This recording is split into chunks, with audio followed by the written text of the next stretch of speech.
प्रबोधन करावं आणि आमचं वैचारिक प्रबोधन करावं. श्री अनिरुद्ध देशपांडे जोरदार.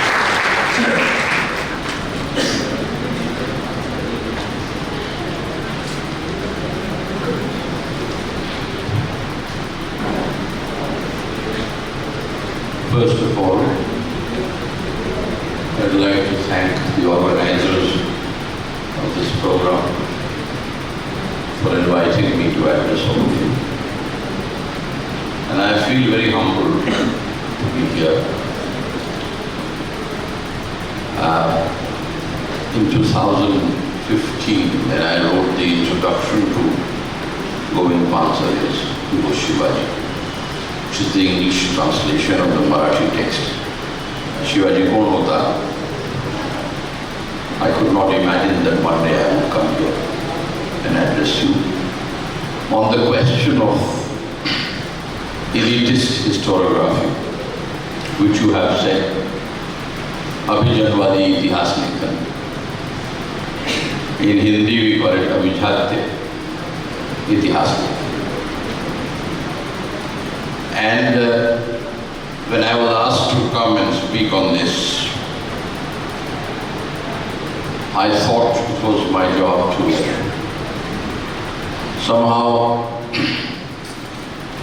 create the framework for the discussions on historiography which will follow today and on various aspects of history writing tomorrow, which are both of historiographical importance and political importance. So, if you people don't mind, I'll speak in English. But if you people insist, I can speak in Hindustani also. Or if you want, I can speak in both languages together. So maybe we'll do that. So let's look at, topic is very large. Elitist historiography is a very, very, very big topic. Actually, please speak in Hindi and English both. Okay. तो विषय बहुत बड़ा है, क्योंकि इतिहास तो elite लोगों ने लिखा है, क्योंकि पढ़ने लिखने का काम हर समाज में इलीट लोग ही करते थे. जिन लोगों को हम लोग सबऑर्डिनेट मासेस बोलते हैं, या जिन लोगों को हम लोग वर्किंग क्लासेस बोलते हैं, या किसान बोलते हैं, या आदिवासी बोलते हैं, या बहुजन समाज और दलित समाज के लोगों की बात करते हैं. For a very long time, at least till the 20th century, they were not allowed to read and write. It is not they could not read and write. They produced very big Bhakti singing poets who could both read and write, could sing. But in general, they were not allowed. In the medieval feudal period, in the ancient period, by law they were not allowed to read and write. ये कानूनन उनको बना था. और जो लोग पढ़ने लिखने की कोशिश करते थे उनको बड़े कठोर दंड दिए जाते थे. तो ऐसे में इतिहास लेखन का जो काम हुआ इतिहास में, और जितने हमारे ग्रंथ लिखे हैं, ऐतिहासिक ग्रंथ लिखे हैं, चाहे हम उनको मिथक बोलें, चाहे हम उनको कविताएं कहें, चाहे हम उनको बैलेट्स बोलें, चाहे वो राजा रानियों की कथाएं हों, पॉलिटिकल हिस्ट्री हो, किसी भी किस्म का इतिहास लेखन जो होगा, चाहे पुराण हो, जो भी हो, वो सारे के सारे शिक्षित लोगों ने लिखे. और ये शिक्षित लोग हमेशा आमतौर पर अभिजातीय वर्ग से ही आते थे. तो जाहिर है उनके तमाम इतिहास लेखन में एक एलिटिस्ट बायस हमको नजर आता है. तो इसी परिवेश में मैं अपनी बात आपके सामने रखना चाहता हूँ. लेकिन इससे पहले कि मैं एलिटिस्ट हिस्टोरियोग्राफी के बारे में अभिजात्य इतिहास लेखन के बारे में आप लोगों के सामने कुछ बातें सटीक तौर से कहूँगा। सबसे पहले हमको ये जानना होगा इतिहास होता क्या है और इतिहास लेखन क्या होता है। इतिहास लेखन की एक नहीं कई परिभाषाएं हैं जो कई तरीके से परिभाषित किया गया है। So let us begin with an assumption. The assumption being that history is a biography of civilization. If history is the biography of civilization, should it not be concerned with a very important question? अगर वो इतिहास लेखन पूरा का पूरा जो लिखा हुआ इतिहास, मैं यहाँ मौखिक इतिहास की बात नहीं कर रहा हूँ, ओरल हिस्ट्री की बात नहीं कर रहा हूँ, हम ओरल ट्रेडिशन की बात कर सकते हैं जो एक किस्म से इतिहास को याद करने का तरीका होता है और जनरेशन से जनरेशन पास डाउन किया जाता है। अगर हम इतिहास लेखन की बात करते हैं या इतिहास को याद करने की बात करते हैं या इतिहास को हम मेमोरी से जोड़ते हैं, तो इतिहास क्या है? इतिहास शुरू कब होता है? इंसान और जानवर में एक फर्क होता है कि जानवर के जहन में माजी और हाल का और भविष्य की कल्पना नहीं होती, वो सिर्फ इंसान होती है। और इंसान ही अपनी कल्पना शक्ति से अतीत को और भविष्य को जोड़ने की कोशिश करता है और अतीत और भविष्य को जोड़ने की कोशिश में वो वर्तमान में जीवित रहता है। इतिहास को ऐसे समझने की कोशिश हम लोग करते हैं और सभ्यता उसी चीज से बनती है। भविष्य की कल्पना से ही सभ्यता का जन्म होता है। उसी में तकनीक, टेक्नोलॉजी, अपनी बेहतरी की बातें करना, उसी में भाषा, समझ, सोच, ये तमाम चीजें उसके अंदर जुड़ी हुई होती हैं। सो the central question which we need to ask is who creates civilization? सभ्यता बनाता कौन? क्या सभ्यता सिर्फ वो लोग बनाते हैं जो इतिहास को लिखते हैं, या सभ्यता बनाने में उन लोगों का भी बराबर का योगदान होता है जो इतिहास को लिखते नहीं हैं लेकिन इतिहास को बनाते हैं? क्योंकि उत्पादन के बगैर इतिहास की कल्पना करना नामुमकिन है। हम यहाँ बैठे हैं, सदियों से लोग ऐसे बैठते थे, उठते थे, भाषा में एक दूसरे से बातें करते थे, खाना खाते थे, तकनीक का इस्तेमाल करते थे, कमोडिटीज उत्पादकों का इस्तेमाल करते थे। ये सब कौन बनाता था? ये जो इतिहास की एक बड़ी भौतिकता है, इस भौतिकता को बनाने में इतिहास के मजदूरों और किसानों का बहुत बड़ा योगदान होता है। और अभिजात्य इतिहास लेकर इस योगदान को अनदेखा करता है। इसीलिए इलिटिस्ट हिस्टोरियोग्राफी का जो सिविलाइजेशन का पर्सपेक्टिव होता है वो नॉन इलिटिस्ट या एंटी इलिटिस्ट हिस्टोरियोग्राफी से अलग होता है। तो ये दो धाराएं हमको प्राचीन काल से इतिहास लेखन में नजर आनी शुरू हो जाती है।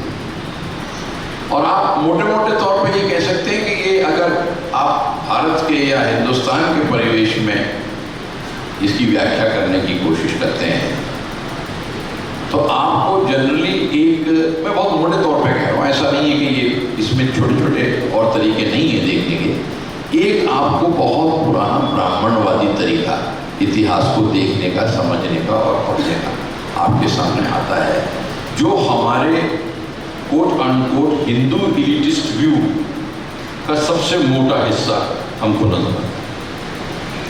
और दूसरी तरफ हमारे सामने इतिहास में क्या घटा, इतिहास में कौन कौन लोग थे, वो क्या करते थे, उनकी सोच क्या थी, वो इतिहास को कैसे देखते थे, ये हमें बौद्ध दर्शन से या जैन दर्शन से, जिसको हम लोग इतिहास में हेटेरोडॉक्स सेक्स बोलते हैं,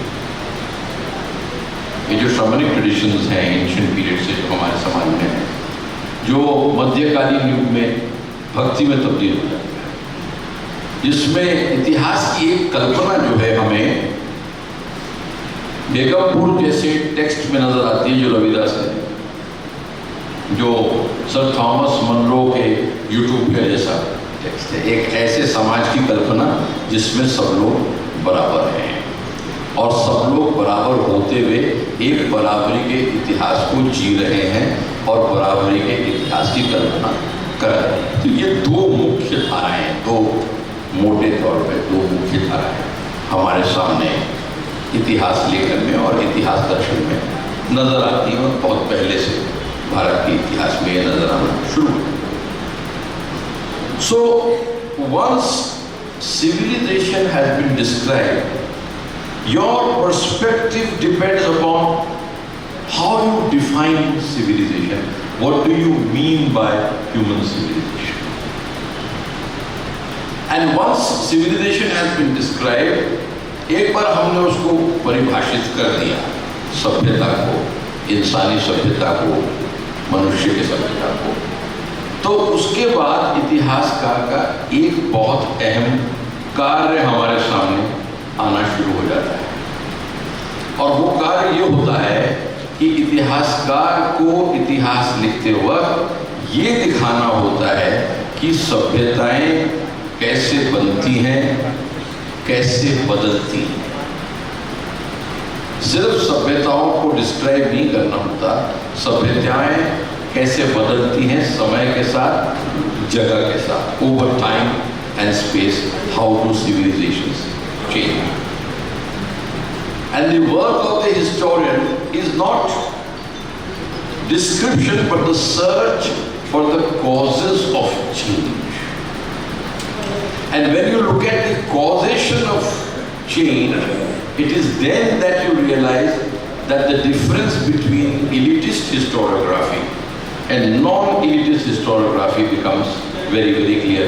Both have different philosophical approaches towards looking at history. दोनों का इतिहास को देखने का जो फलसफा है, जो दर्शन है, वो दोनों का अलग तरीके का है। और ये बहुत पुराना, ये आज नहीं, ये डिबेट्स इतिहास में बहुत सदियों से चल रही हैं। मैं अभी अपने वक्तव्य में इन डिबेट्स का जिक्र आने वाले वक्त में 5 मिनट में आपके सामने करूँगा। सो सवाल ये उठता है, who changes history? आपने मुझे यहाँ, बगाड़े साहब ने और बाकी लोगों ने, आयोजकों ने मुझे यहाँ बुलाया इतिहास के प्रोफेसर होने की वजह से, तो मैं आप लोगों के सामने एक इतिहासकार की तरह ही मुखातिब होगा आपसे। I am not a philosopher, I am a historian. And in history the most important and the most difficult thing to prove and to explain is historical change. Description is the job of sociology. Description is the job of social anthropology. Description is the job of what is called structural functionalism. That is not our job. Our job is to see why and how societies change. Who causes that change? Do the elites change society? Or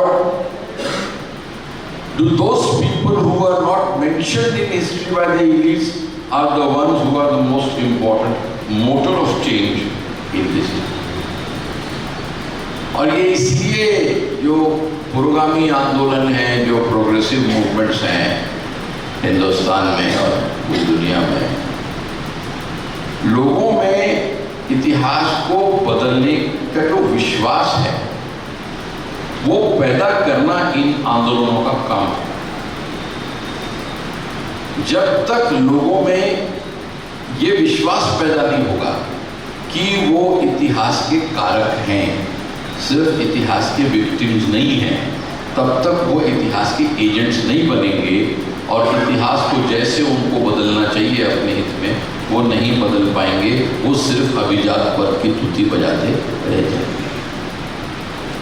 बड़ी बड़ी जो क्रांतियां हुई इतिहास में, चाहे वो American क्रांति हुई हो, चाहे वो फ्रांसीसी क्रांति रही हो, चाहे वो रूसी क्रांति रही हो, चाहे वो चीनी क्रांति रही हो, जो या भारत के कितने ही विद्रोह रहे हो मध्यकालीन युग में या आधुनिक युग में या औपनिवेशिक युग में, जो बड़े बड़े आंदोलन हुए हैं, ट्राइबल रिवोल्ट्स हुए हैं, पेजेंट रिवोल्ट्स हुए हैं, वर्किंग क्लास के बड़े बड़े मूवमेंट्स हुए हैं, हजारों लाखों लोगों ने अपनी जान मूवमेंट्स में गंवाई है, कितने लीटर खून बहा होगा इतिहास में। ये तभी हुआ क्योंकि लोगों ने अपने अधिकारों के लिए संघर्ष किया और लोगों ने ये बताया कि वो गुलाम रहना नहीं चाहते, वो गुलामी से आज़ादी चाहते थे। Entire history of slavery and slave revolts, if there is a history of slavery there is also history of slave revolts. दोनों को पढ़ना जरूरी है। So, while answering this important question, the difference between the elitist view of history and the non or anti-elitist views of history become absolutely clear. So, the elitist view of history and the popular view of history, जिसको हम लोग इतिहासकारों की भाषा में लोकप्रिय इतिहास बोलते हैं, पॉपुलर हिस्ट्री। एक हो गई अभिजात्य इतिहास, अभिजात्य वर्ग का लिखा इतिहास, और एक है पॉपुलर हिस्ट्री जो लोगों के पर्सपेक्टिव से, या जिसको हम लोग बोलते हैं हिस्ट्री फ्रॉम बिलो। एक होता है टॉप डाउन पर्सपेक्टिव, वो होता है bottom up. History from below कहते हैं, often called history from below. And both these histories, both these historiographies have a long history and both continue on their journeys in our times. तो ये मान के सबसे पहले ये मान के चलना कि ये जो संघर्ष है एलिटिस्ट हिस्टोरियोग्राफी के बीच में और पॉपुलर हिस्टोरियोग्राफी के बीच में, ये सिर्फ एक क्लासरूम में पढ़ाने वाली चीज़ है या ये माजी में हो चुकी है, ये मुस्तकबिल में नहीं होगी। ये बात मानना अपने आप में गलत है, क्योंकि ये संघर्ष जब तक समाज में वर्ग संघर्ष है, जब तक समाज में जाति संघर्ष है, जब तक समाज में जेंडर का संघर्ष है, जब तक समाज में LGBT कम्युनिटीज़ का संघर्ष है, जब तक ये संघर्ष चलते रहेंगे तब तक ये दोनों दृष्टिकोण भी एक दूसरे से जूझते रहेंगे। So it is like saying it is a struggle between hegemony and counter-hegemony. I'll come to that later. लेकिन ये बड़े दुख की बात है। It's a matter of great sadness that unfortunately the elitist view of history is more popular among the people than popular history is written from the history from below perspective. We have to face the facts. Elitist view is more popular, and it is because elitist view is more popular that the hegemony of the ruling classes is so strong in society. History is the nursery of politics. आपकी जितनी philosophies हैं, चाहे वो communism हो, चाहे वो fascism हो, चाहे वो नाजिज्म हो, ये सारी की सारी फिलॉसफीज जो हैं वो ग्रासरूट फिलॉसफी है। और अगर हम समाज में ये देखते हैं, एक पॉइंट पे आकर के देखते हैं कि जिन लोगों के खिलाफ शासन काम करता है,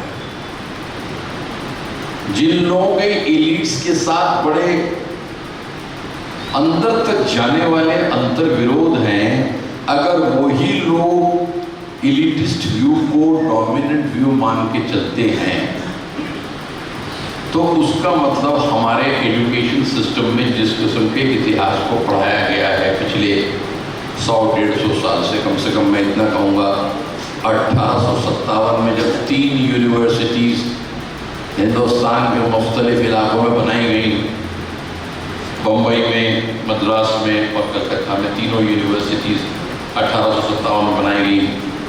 हमारे 2 बड़े महाराष्ट्र के बड़े intellectuals, the great orientalist scholar Bhandarkar and the great Maratha nationalist historian and social reformer M.G. Ranade, they are both products of the Bombay University.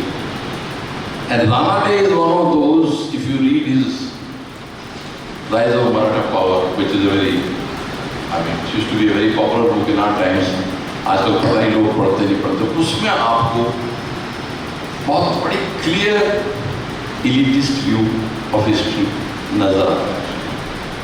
I will call it it's like a Brahminical elitist view of history. Not very severe, slightly gentle, but nonetheless Brahminical, overall Brahminical view of history. And he tries to discover a nation, a Marathi-speaking Maratha nation in the medieval times on the basis of his projection of Maratha history in the fashion of European history in the 16th and 17th centuries. He copies that entire historical pattern. So, one point which we must note is the reason for the popularity of elite history. अगर elite history इतना popular ना होता तो मैं आप लोगों के सामने खड़े होके ये लेक्चर नहीं, फिर तो हमारी फतह हो चुकी होती। लेकिन क्योंकि हमारी फतह नहीं हुई, क्योंकि popular view of history popular नहीं है, इसीलिए ये बहुत ज़रूरी है कि हम एलिटिस्ट व्यू क्या है ये समझने की कोशिश करें। It is like trying to understand the enemy you wish to defeat. Elitist history is favored by the ruling classes for obvious reasons. It is promoted by the state, which is controlled, dominated by the ruling classes. More importantly, in today's world, at least in the last 40-50 years, we find that elitist history is the dominant narrative of history pushed by the media. And, as such, it is part of the overall ruling class ideology and what Antonio Gramsci, the Italian communist, would call part of ruling class hegemony. So I will outline the main features of elitist historiography slightly later in this talk. I don't want to take too much of your time because we are already running slightly late in our schedule. One important point, there are a few important points which I have noted which you must pay attention to if you wish to discuss this further after I have spoken. Elitist historiography, or if you want to call it historiology, because it gives you a fusion of history and mythology. So I have used the term used by Vancina, historiology, which is basically a kind of mythological history told to the students and to the people and so on and so forth. Whether you call it historiology, whether you find it in mythology, in ballads, eulogies, epics, heroic narratives, and elitist history is found in the court chronicles. जो राजकीय chronicles जो लिखे जाते थे, जो दरबारी इतिहासकार होते थे, जिन्होंने बहुत बड़े बड़े इतिहास के ग्रंथ लिखे मध्यकालीन युग में और प्राचीन युग में, जो इतिहास राजाओं और महाराजाओं का इतिहास है और उन्हीं का महिमा मंडन करता है। चाहे वो बैलेडियर्स हो, चाहे वो कुछ किस्म के शायर हों, कवि हों, या रोमांटिक हिस्टोरियन हों, इस किस्म का इतिहास लेकिन बहुत पुराना इतिहास है। वो होमर के इलियाड और ओडिसी तक जाता है।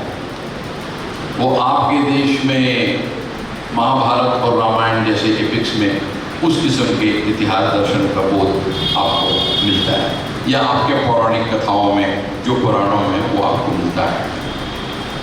तो एक किस्म का इतिहास है, एक किस्म के आख्यान जिसको हम लोग बोलते हैं प्राचीन काल में, और प्राचीन काल की भाषा में अगर बोला जाए आख्यान,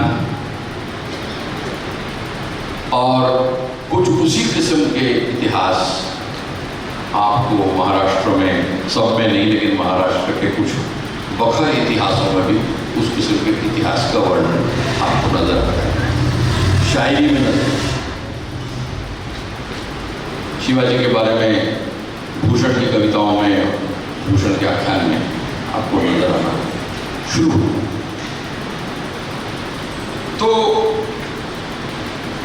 जब हम देखते हैं कि हमारे पास जो प्राचीन काल से लेके अभी तक जो लिखा हुआ इतिहास है सारा का सारा, तकरीबन उसमें हमारे सामने मान के चलिए कि 90% इतिहास हमारे सामने इसी किस्म के अभिजातीय वर्ग का लिखा हुआ इतिहास ही हमारे सामने मौजूद है। सीधा सीधा मोटे मोटे तौर पे हमारे यहाँ की वर्किंग क्लासेस या हमारे यहाँ की पेजेंट्री यूरोप के पेजेंट्री के मुकाबले और यूरोप के वर्किंग क्लास के मुकाबले अनपढ़ हुआ करती थी। यहाँ पढ़ने लिखने का कल्चर नहीं हुआ करता था, कागज कलम नहीं हुआ करती थी, लोगों को पढ़ाया लिखाया नहीं जाता था, लिटरेसी नहीं थी, तो उन लोगों ने अपने रिकॉर्ड छोड़े ही नहीं। जबकि यूरोप में 15-16 सेंचुरी के बाद जो प्रिंट रेवोल्यूशन आया और लिटरेसी की तरफ क्रिश्चियन रिफॉर्मर्स ने भी बहुत ध्यान दिया, वहाँ लिटरेसी के level 17th, 18th, 19th century में काफ़ी बढ़ गए थे। उसका नतीजा ये हुआ कि यूरोपियन इतिहास को लिखने में हमारे सामने बहुत सारे वर्किंग क्लास के या पेजेंट्स के या आर्टिजन्स के लिखे हुए अकाउंट्स भी मिलते हैं।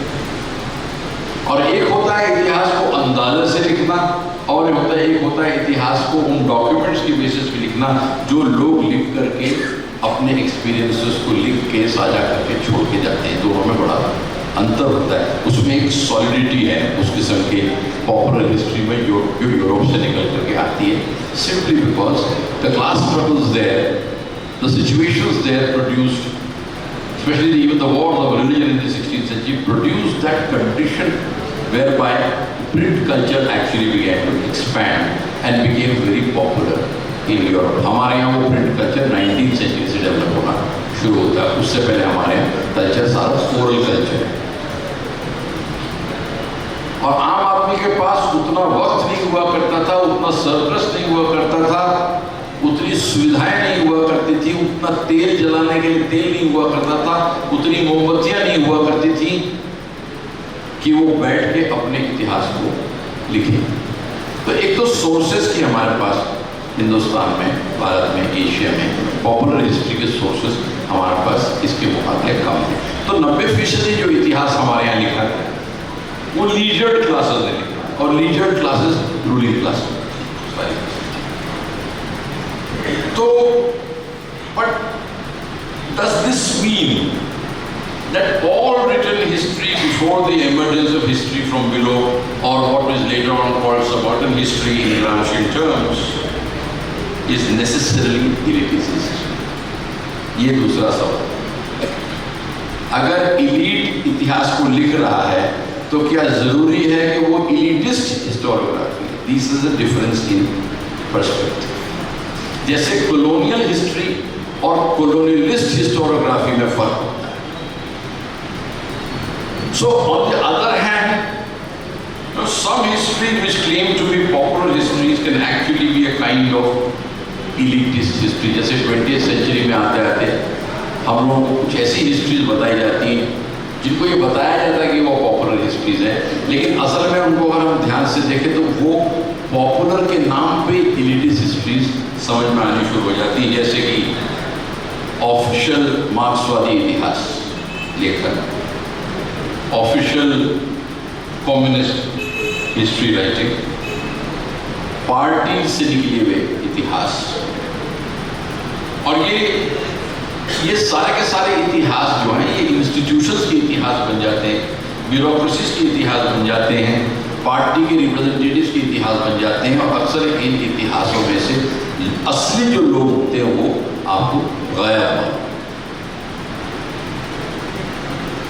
और राष्ट्रवादी इतिहास लेखन जो हमेशा ये कहता है कि वो राष्ट्र के इतिहास की बात करता है, राष्ट्रवाद की बात करता है, लेकिन सही मायने में जब वो भारत माता की बात करते हैं या भारत देश की बात करते हैं, राष्ट्र की बात करते हैं, राष्ट्रवाद की बात करते हैं, तो क्या उसमें देश के लोग शामिल होते हैं या नहीं? So Aloysius has this beautiful book, Nationalism Without a Nation. Can there be a nationalism without a nation? Nation meaning the real nation. Real nation कौन है? जैसे Jawaharlal Nehru discovery of India में कहते हैं, जब वो किसानों से मिलने गए और किसान जो है वो नारा लगाते थे उन दिनों, भारत माता की जय, तो किसानों से उन्होंने पूछा भारत माता कौन है? ये जो तुम नारे लगाते हो भारत माता की जय, आज तो सब लोग नारे लगाते हैं भारत माता की जय, भारत माता की जय। आज तो जो नहीं लगाता उससे भी जबरदस्ती नारे लगवाते हैं भारत माता की, बोलो भारत माता की जय, तो सभी लोग भारत माता की जय, भारत माता की जय बोलते। लेकिन भारत माता कौन है, ये सवाल उठता है। तो वो इस निष्कर्ष पर पहुंचते हैं कि भारत माता देश के लोग हैं,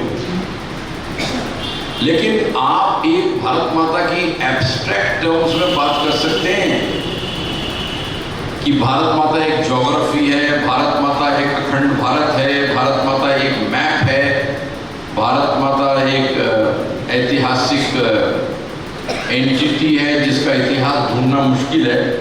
भारत माता सब कुछ है, लेकिन भारत माता में लोग नहीं है, मूर्तियां हैं, नक्शे हैं, सब कुछ है। जैसे अब रविंद्रनाथ टैगोर ने भारत माता की पहले संकल्पना 19वीं शताब्दी में की, उन्होंने कहा ये भारत माता के मंदिर देखो, एक में मंदिर में रो रही है भारत माता, और ये इसकी कल्पना आपके बंकिम चंद्र चटर्जी का जो बड़ा मशहूर ऐतिहासिक उपन्यास है, मुझे लगता है उस उपन्यास से हमारे देश में जो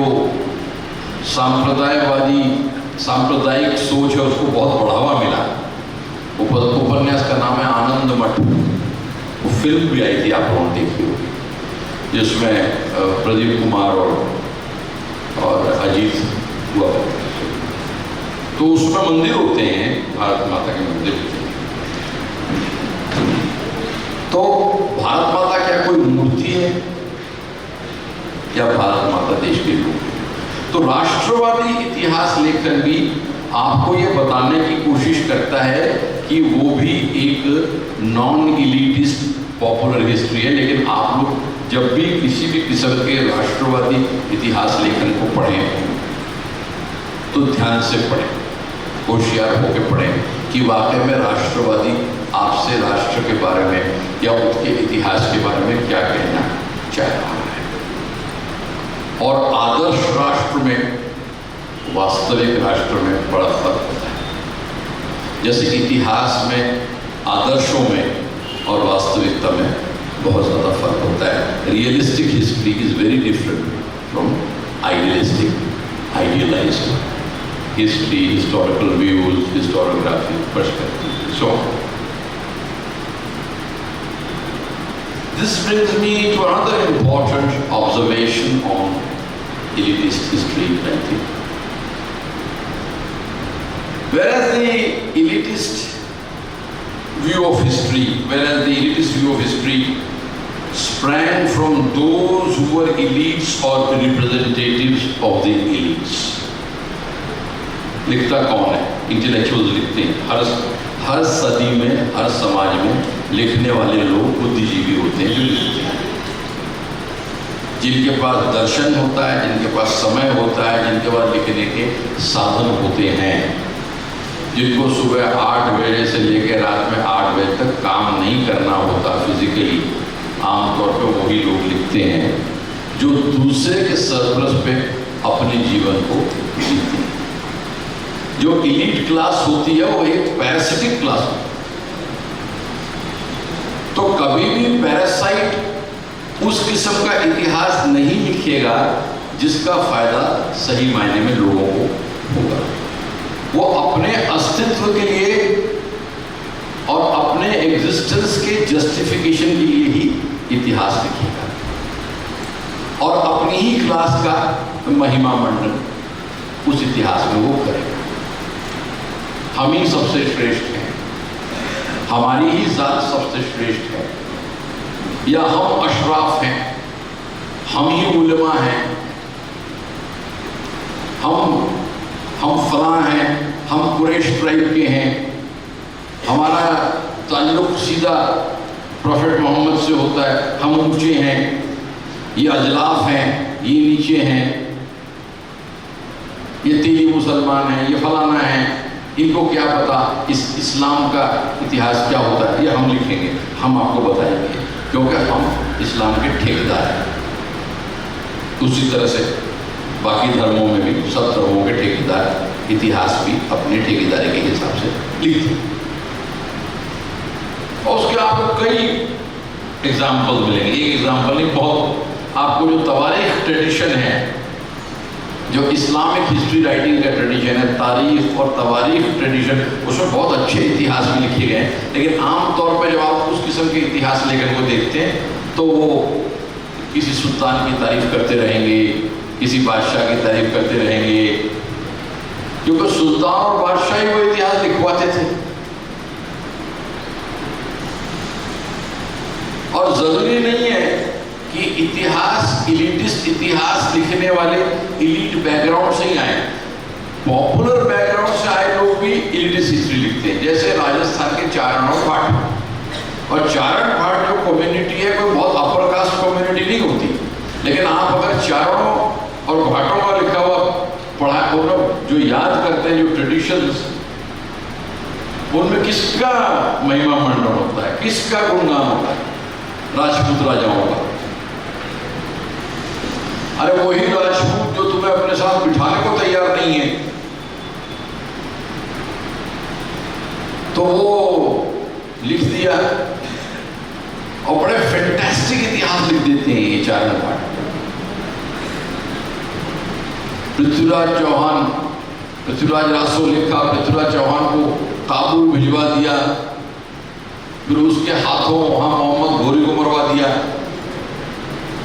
असली इतिहास कहाँ जा रहा है, इनके इतिहास कहाँ जा रहे हैं? लिखने वाले खुद जो है वो पॉपुलर लेवल से आ रहे हैं और महिमा मंडन कर रहे हैं उन्हीं लोगों का जो उनकी क्लास एनिमीज हैं।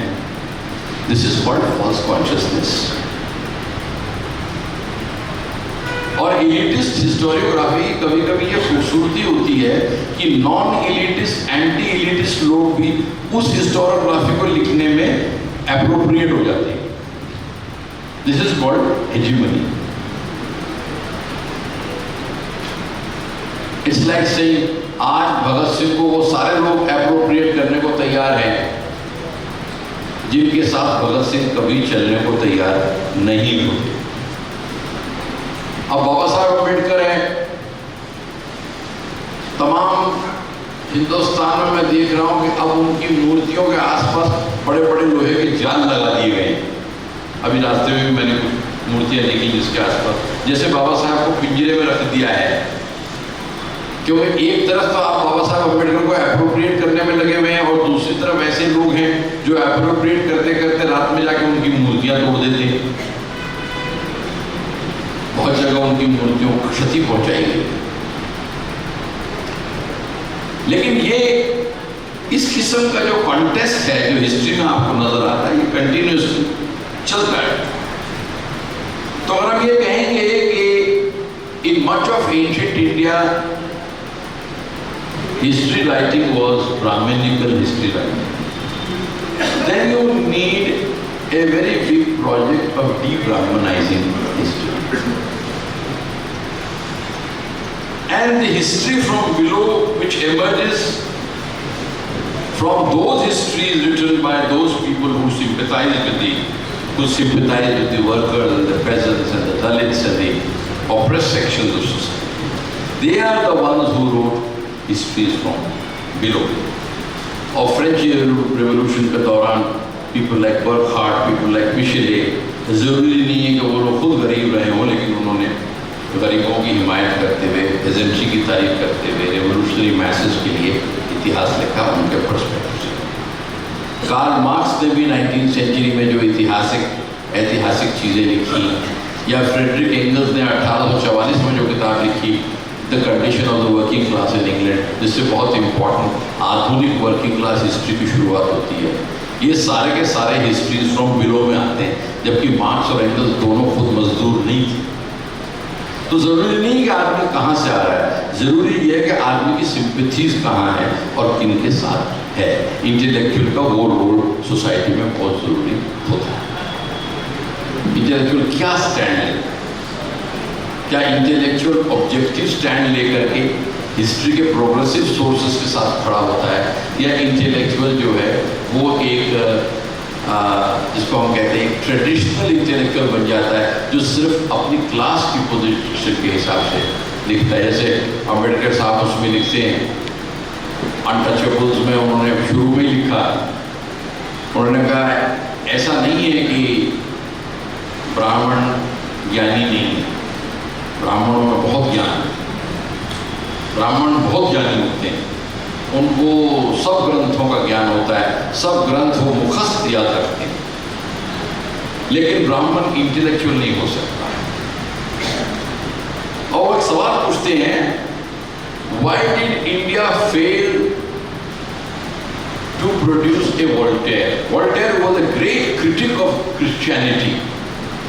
Voltaire is called the father of enlightenment. He is called the father of, हम लोग जिसको बोलते हैं आधुनिक प्रबोधन, जिससे एक नई सोच की, एक नई विचारधारा की शुरुआत 18वीं शताब्दी में होती, जिसमें वोल्टेयर, रूसो, मॉन्टेस्क्यू, डिडेरो, ये तमाम लोग उसमें शामिल। ये वो लेक्चर नहीं है जिसमें ये तमाम चीज़ें जो है डिस्कस की जाए, उसके लिए पूरी मॉडर्न हिस्टोरियोग्राफी को डिस्कस करना पड़ेगा, तो बहुत बड़ा लेक्चर हो जाएगा जो हम लोग क्लासरूम्स में लेते हैं, 2 घंटे 2.5 घंटे के लेक्चर। एक दिल्ली यूनिवर्सिटी के प्रोफेसर को बुलाने का ये भी बहुत बड़ा खतरा है, उसको ऐसे सभागार में अगर 100-150 लोग मिल जाए तो वो पूरा दिन जो है अपना ज्ञान जो है बांट सकता है। लेकिन क्योंकि मेरे पास बहुत आला दर्जे के स्कॉलर आपके सामने आने वाले हैं, इसलिए मैं अब ज़्यादा वक्त नहीं लूँगा। पॉलिटिशियंस भी ये बोलते हैं मैं 2 शब्द बोलूँगा और उसके बाद फिर वो 2 घंटे बोलते हैं, ऐसा नहीं करना है। तो basically in the development of professional academic elitist history in various forms, 19वीं सेंचुरी तक आते आते एलिटिस्ट हिस्टोरियोग्राफी एस्टैब्लिशमेंट की और एकेडेमिया की हिस्टोरियोग्राफी बन जाती है। ये भी एक प्रोसेस है, इस पे अलग लेक्चर हो सकता है, लेकिन संक्षिप्त रूप में मुख्तसर मैं आपसे कहूँगा 19वीं सेंचुरी बहुत इंपॉर्टेंट है, क्योंकि हम हिस्ट्री राइटिंग की बात कर रहे हैं और हिस्ट्री राइटिंग को एक प्रोफेशन की तरह, एक व्यवसाय की तरह, जो प्रोफेशनल हिस्टोरियन, जो मेरी ब्रीड है, जो प्रोफेशनल हिस्टोरियंस की ब्रीड है, वो 19वीं सेंचुरी में पैदा होती है। और एकेडमिक हिस्ट्री, यूनिवर्सिटीज़ में लिखी जाने वाली हिस्ट्री, क्लासरूम में पढ़ाई जाने वाली हिस्ट्री और एजुकेशन सिस्टम के अंदर लाई जाने वाली हिस्ट्री, जिससे एजुकेशन के मैसिफिकेशन पे का इम्पैक्ट पड़ा, ये पूरी दुनिया में हुआ 19वीं सेंचुरी में, जब तमाम दुनिया की रूलिंग क्लासेस ने इस बात को महसूस किया कि शिक्षा, आधुनिक शिक्षा, शिक्षा के संस्थान, पेडागॉजी और शिक्षा के जो मेथड्स हैं वो वर्किंग क्लासेस और पेजेंट्री और लोअर मिडिल क्लासेस को कंट्रोल करने का बड़ा अच्छा जरिया है। It is sometimes called colonizing the mind, hegemonizing the mind. More important than physical control is the ideological control over somebody. If you can convince a slave that slavery is justified, you will never face a slave revolt. If you can convince people born in a caste that caste is their destiny and they can never change that caste, then the caste system will never change. जिसको अम्बेडकर साहब बोलते थे graded inequality. Caste system की beauty क्या थी कि हर cast अपने नीचे किसी कास्ट को ढूंढ लेता। हम नीचे हैं कि हमसे भी नीचे कोई है, तो उसी से उनको सांत्वना मिल जाती थी। हम भी किसी के साथ खाना नहीं खाते या हम भी किसी के साथ शादी नहीं करते, इसी से बड़ी खुशी मिलती है लोगों को। भारत के लोगों को किन चीज़ों से खुशी मिलती है? हमारे यहाँ प्याज नहीं खाया जाता, कोई बोलता हमारे यहाँ लहसुन नहीं खाया जाता, कोई पता नहीं ये नहीं खाने में क्या खास, मुझे समझ में नहीं आता इसमें इसी क्या खास बात है। हमारे यहाँ हम बृहस्पतिवार को नॉनवेज नहीं खाते, कोई बोलता है हम मंगलवार को नहीं खाते। अरे ये कोई तरीका है सोचने का? ये क्या मॉडर्निटी हिंदुस्तान में? अच्छा, हम इनमें शादी कर लेते हैं, उनमें नहीं करते, कमाल है यार। और वो उसको इतने फख्र से कहेंगे जैसे वो that is the height of human achievement. इससे बड़ा अचीवमेंट कुछ है ही नहीं कि मैं फलाना जात में शादी नहीं करता हूं।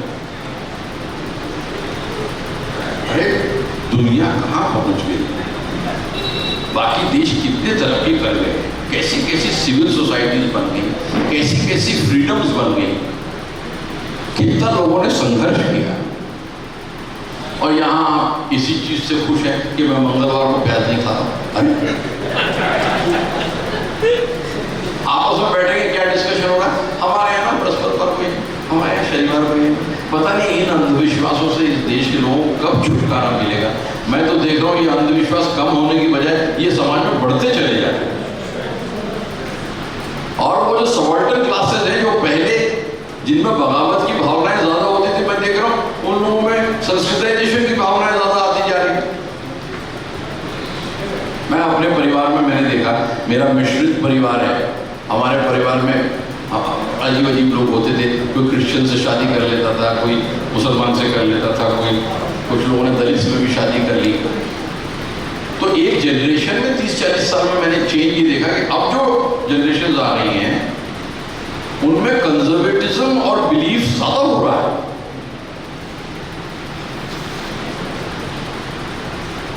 मतलब अब मैं हमारे यहाँ देखता हूँ कि हमारे जो बहुत सारे नॉर्थ इंडिया में बहुत सारे जो लोअर कास्ट लोग हैं या नॉन ब्राह्मणिकल लोग हैं, अब वो लोग भी नवरात्रों में मांस मछली नहीं खा रहे हैं। उनको लगता है कि ये अचीवमेंट की पराकाष्ठा है। फला दिन मांस ना खाना जो है उसका मतलब आपने दुनिया पे कितनी बड़ी कृपा करनी है। तो बेसिकली सवाल वही है, जब अम्बेडकर साहब कहते हैं कि ब्राह्मणों ने इंटेलेक्चुअल पैदा नहीं किया, उनका कहने का मतलब ये है कि वोल्टेयर पैदा नहीं किया, मतलब सेल्फ क्रिटिसिज्म करने वाला आदमी या इंट्रोस्पेक्शन करने वाला आदमी, आत्मचिंतन आत्ममंथन करने वाले लोग आपको ब्राह्मणिकल क्लासेस में नहीं मिलेंगे, क्योंकि ब्राह्मणिकल क्लासेस की जो सोच है वो ब्राह्मणिकल सिस्टम के हिसाब से डेवलप हुई है और इतिहास में उनको उस सोच को बदलने की कोई ज़रूरत नहीं है। इतिहास में सोच तभी बदलती है जब समाज बदलना शुरू होता है, नहीं तो रूलिंग क्लासेस को अपनी सोच बदलने की कोई ज़रूरत नहीं। So let me now underline the most important aspects of elitist historiography before I conclude. And these characteristics of elitist historiography had crystallized in the 19th century, especially under the leadership of the Prussian school of history writing, which was developed by the father of modern historiography, जिसको बोलते हैं Leopold fawn रांके of Prussia. इसको कभी-कभी हम लोग positivistic historiography भी कहते हैं। हिस्ट्री के 2-3 फादर्स हैं, अनफॉर्चुनेटली मदर्स नहीं हैं. I'm very sorry. My profound apologies to many women sitting in this hall. I'm sure they will write their own histories after hearing this lecture. Hopefully, they will refuse to be victims of history and they will become agents of history. And as agents of history, they will write their own stories.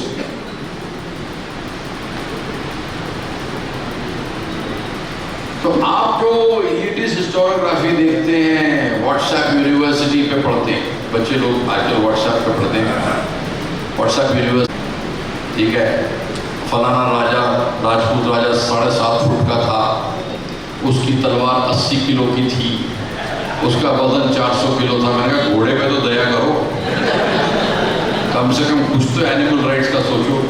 इतना वजन लेके वो घोड़ा कहाँ जाता होगा, क्या करता होगा. नंबर 1.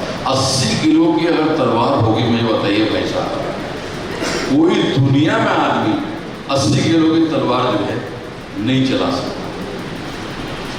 कहाँ पड़ा? व्हाट्सएप से आया है, और उसमें स्टैम्प ऑफ अथॉरिटी होती है. व्हाट्सएप.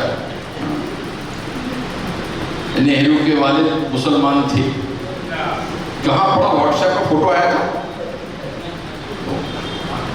और गांधी को देखो, वो लड़कियों के साथ डांस करता था, एक वो वीडियो चला दिया, वो व्हाट्सएप पे वो वीडियो चलाया. वो किसी पार्टी का वीडियो था जिसमें एक आदमी गांधी की जैसी वो वेश धारण करके लड़कियों के साथ नाच रहा था, सिगरेट पी रहा था. क्या देखो गांधी कितना यश था. कुछ भी बोलना, और कई पर्सपेक्टिव से ये व्हाट्सएप है. So let us examine. I have got 1, 2, 3, 4, 5, 6, 7 characteristics of elitist historiography. Whenever you read any history book and you find any of these characteristics exaggerated, you be sure that you are reading a book written from the elitist perspective. Number 1. Too much importance is given to events like battles. Much of battle-centric military history as part of political history has been very important to elitist historiography. Number 2, too much reliance is given to seeing history as the outcome of the will of individuals. यानी इसको हम लोग बोलते हैं great man theory of history. How does history happen? History happen because of the will of great man, great kings, great sultans, great emperors. This is very important. Number 3, history is seen primarily as political, military and diplomatic history. या आपको पुराने जितने narrative मिलेंगे, आज भी आपको maximum narrative में आपको मिलिट्री हिस्ट्री, पॉलिटिकल हिस्ट्री और डिप्लोमेटिक हिस्ट्री का वजन बहुत ज़्यादा होगा. उस किस्म का इतिहास लेकर आमतौर पे आपको एलिटिस्ट हिस्ट्री मिलेगी. Great man theory of history, ये बहुत पुरानी एलिटिस्ट हिस्ट्री है. राजा महाराजाओं का महिमा मंडल और इतिहास को उनके विल का एक्सप्रेशन की तरह देखने का तरीका. इतिहास कैसे घटता है? फलाना राजा कुछ अच्छा करता है तो अच्छा होता है, फलाना राजा कुछ बुरा करता है तो बुरा होता है. इतिहास is, history is an expression of human will, and who was best equipped to exercise this human will? It was the king who enjoyed the divine right to rule, and this divine right came from God. History as providential. That's very important. Another thing, point number 5, you will always find that in elitist historiography, there is a general neglect of social, cultural and economic history. These are questions normally elitist historians avoid. social history, cultural history, and economic history. And the undervaluing of social conflict, contradictions, and caste and gender history. They will not pay adequate attention to social conflict and cultural conflict. That is also a very important aspect of elitist historiography. Number 6, in the Indian case, elitist history exaggerates the role of religion and religious conflict for obvious political reasons.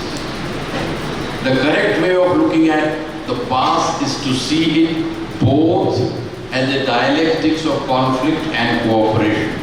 But they will always highlight religious conflict in the past to serve their political interests in the present, because their job is not to write rational history, but to write emotive history. The job of elitist history is to excite your emotions, not to make you think rationally, critically, and in an introspective mode.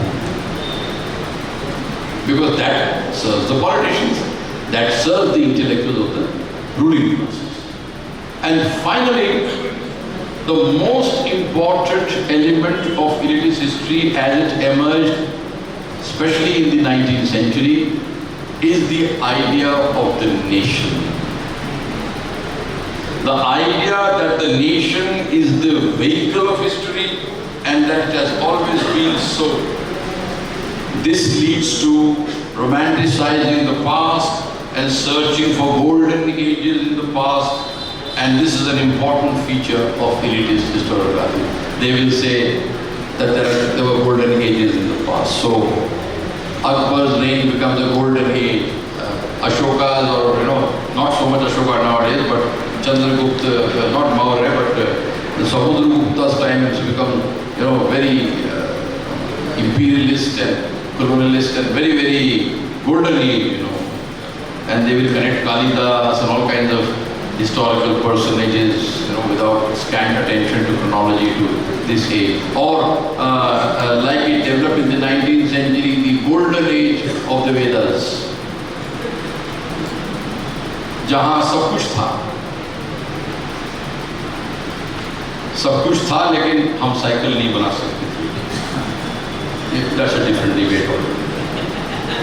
इसमें कोई sense of historical stages नहीं है, कोई mode of production नहीं है, इसमें कोई reason नहीं है कि सोसाइटी में टेक्नोलॉजी एक पर्टिकुलर मोड ऑफ प्रोडक्शन के स्टेज बाय स्टेज डेवलपमेंट के साथ ही डेवलप हो सकती। सब कुछ था लेकिन इतना नहीं मालूम था कि पानी को उबालने से कीड़े मर जाते हैं। हमारे पास शल्य चिकित्सा थी लेकिन एनेस्थीसिया नहीं था। और फिर उसके बाद उसको भी रीफाइन करना और उसको भी एब्स्ट्रैक्ट करना। आयुर्वेद में से पूरी की पूरी मीट ईटिंग, पूरे जानवरों का खाना, पूरा का पूरा दूसरा जो ट्राइबल एलिमेंट है वो हटा देना और उसको पूरी तरीके से ब्राह्मणाइज कर देना। जबकि आप अगर चरक संहिता या सुश्रुत संहिता पढ़ेंगे तो आप हैरान हो जाएंगे कि वो कितनी चीजें खाने को बोलते हैं और कौन सी बीमारियों के लिए कौन से जानवरों का मांस वो प्रिस्क्राइब करते हैं। तो इतिहास को पूरी तरीके से एलिटिस्ट हिस्ट्री तोड़ मरोड़ देती है अपने आइडियोलॉजिकल फायदे के लिए। और यही वो लोग हैं जो सबसे पहले आपको बोलेंगे आप हिस्ट्री लिखिए लेकिन उसमें आइडियोलॉजी नहीं होनी चाहिए, क्योंकि आइडियोलॉजी का काम हमारे पर छोड़ दीजिए ना, आपको करने की क्या जरूरत है। And their perspective will be the most ideological, but they will pretend that it is very objective and it is not ideological. So we find in India 3 kinds of elitist historiography since the 19th century. 1, the colonial and colonialist historiography. 2, nationalist historiography. And 3, which is an offshoot of nationalist historiography, you find the communalist historiography, which is also a kind of religious nationalist historiography. And both the nationalist historiography and the communalist historiography have borrowed terms and conditions and ideas very heavily from colonialist historiography. So the last point, which will bring me to the end of my presentation, to conclude, basically to counter,